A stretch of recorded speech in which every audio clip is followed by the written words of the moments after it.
انصار وہ تھے جو آپس میں اللہ کے دین کی نصرت پر مجتمع تھے، اس لیے وہ انصار کہلائے، اس لیے انصار کہلائے، یہودی نسبت ہے۔ لیکن میری بات دھیان سے سننی پڑے گی، اس نصرت کا اور انصار کی نسبت کا غلط استعمال، وہ غلط استعمال کیا ہے؟ وہ غلط استعمال یہ ہے کہ اس کے عنوان پر امت میں تفریق پیدا کی جائے، یہ اس کا غلط استعمال ہے۔ میری بات توجہ سننا، میں قصہ سناؤں گا اس پر، اس سے معلوم ہوگا کہ نصرت کا غلط استعمال کیا ہے، اور غلط استعمال سے یہ نصرت کی اتنی اعلیٰ نسبت کتنی ادنا بن جاتی ہے، اور کتنی فضیلت کی چیز وہ کتنی فساد کی اور نحوست کی چیز بن جاتی ہے، حالانکہ نصرت بہت اونچا لفظ ہے۔ میری بات توجہ سننا، کیونکہ ہر کام کرنے والا سمجھتا ہے کہ میں تو کام کر رہا ہوں، تو اس کے ذہن میں جو کام ہے وہ کام ہے بس، کہ میں تو کام کر رہا ہوں۔ یہ نہیں، کام یہ نہیں ہے کہ آپ اپنا کام الگ کر لیں، کام یہ ہے کہ اس کام میں اجتماعی نصرت کرو، سب کے ساتھ مل کر کام کرنا کام ہے۔ جس طرح کہتے ہیں سب کے ساتھ مل کر نماز پڑھنا نماز ہے، وَارْكَعُوا مَعَ الرَّاكِعِينَ، قرآن کا حکم ہے، جی ہاں قرآن کا یہ حکم ہے، وَارْكَعُوا مَعَ الرَّاكِعِينَ، کہ نماز جماعت سے پڑھو، جی ہاں نماز جماعت سے پڑھو۔ تو جیسے عبادت جماعت سے ہے، اس طرح دعوت بھی جماعت سے ہے، کام کے تجربات، کام کی معلومات، کام کی صلاحیت اور تعلقات، تعلقات یہ آدمی کو اجتماعیت سے توڑنے میں مدد کرتے ہیں۔ مولانا صاحب سے کسی نے کہا کہ آپ حضرت جی ہیں، فرمایا کہ میں تو اپنے ساتھیوں کی وجہ سے ہوں، اگر میرے ساتھی نہیں تو میں کچھ نہیں۔ ساتھی اعضا ہیں، ساتھی اعضا ہیں، پورا انسان کا بدن اعضا کے مجموعے کا نام ہے، ہر عضو دوسرے کے کام آتا ہے، ہر عضو دوسرے کے کام آتا ہے، جی ہاں ہر عضو دوسرے کے کام آتا ہے۔ میں نے عرض کیا کہ انصار بڑی اونچی نسبت ہے، بشرط یہ کہ اس لفظ کا استعمال صحیح ہو۔ اگر اس کا استعمال غلط ہوا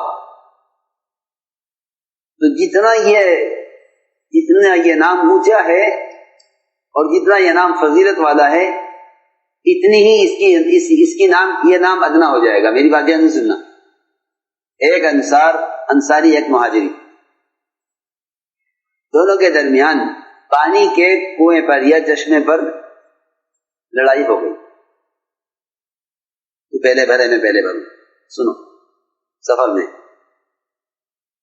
ایک انصاری ایک مہاجری، دونوں لڑائی ہو گئی پانی کے چشمے پر، کون پانی پہلے بھرے، لائن لگی ہوئی تھی، اس میں آگے پیچھے ہو گئے، ہو گیا اختلاف، تو ایک نے دوسرے کے مار دیا۔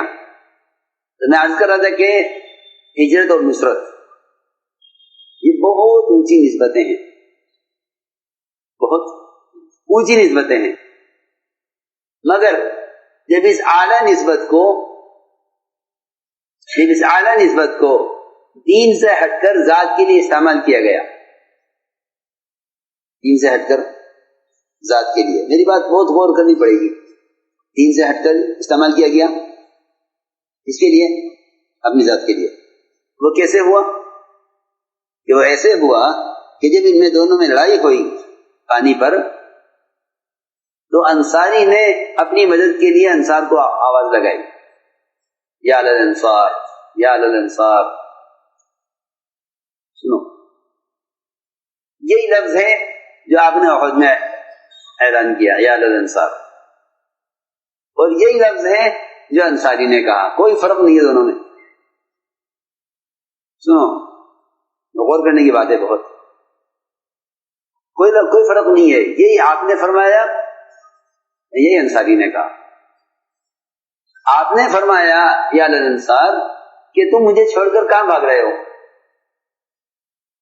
میدان میں جمو، تو یہ آواز تو انصار کے مجتمع ہونے اور اللہ کی مدد کے آنے کا ذریعہ بنی. یہی لفظ استعمال کیا انصاری نے مہاجرین کے خلاف مدد لینے کے لیے. نے کہا یا للانصار یا للانصار، میری مدد کرو، مہاجرین نے مجھے مارا ہے. مہاجرین نے کہا یا للمہاجرین، میری مدد کرو، جی ہاں مجھے انصاری نے مارا ہے. تو آپ نے فرمایا کہ یہ تم دین کی آواز لگاتے لگاتے اور اسلام کی دعوت دیتے دیتے یہ تم واپس جاہلیت کی پکار پر کیسے چلے گئے؟ سنو کیا فرمایا اس کو؟ دعوی جاہلیہ. جی ہاں روایت میں یہ پکار جاہلیت کی پکار ہے. حالانکہ انہوں نے کوئی اور لفظ نہیں استعمال کیا، یہ لفظ استعمال کیا یا للانصار. بہت اونچا لفظ ہے. آپ نے فرمایا کہ اگر نصرت نہ ہوتی، اگر ہجرت نہ ہوتی، میں انصار میں سے ہوتا، اور انصار میرے بدن سے چپکا ہوا کپڑا ہے. اتنی فضیلت ہے انصار کی. لیکن لفظ استعمال ہوا اس کے لیے، اپنی ذات کے لیے. آپ نے استعمال کیا دین کی نصرت کے لیے. میدان میں سے صحابہ کے پیر اکھڑ گئے تھے، آپ اکیلے رہ گئے، آپ نے آواز لگائی، انصار جمع ہو گئے. یہاں انہوں نے آواز لگائی اپنی مدد کے لیے.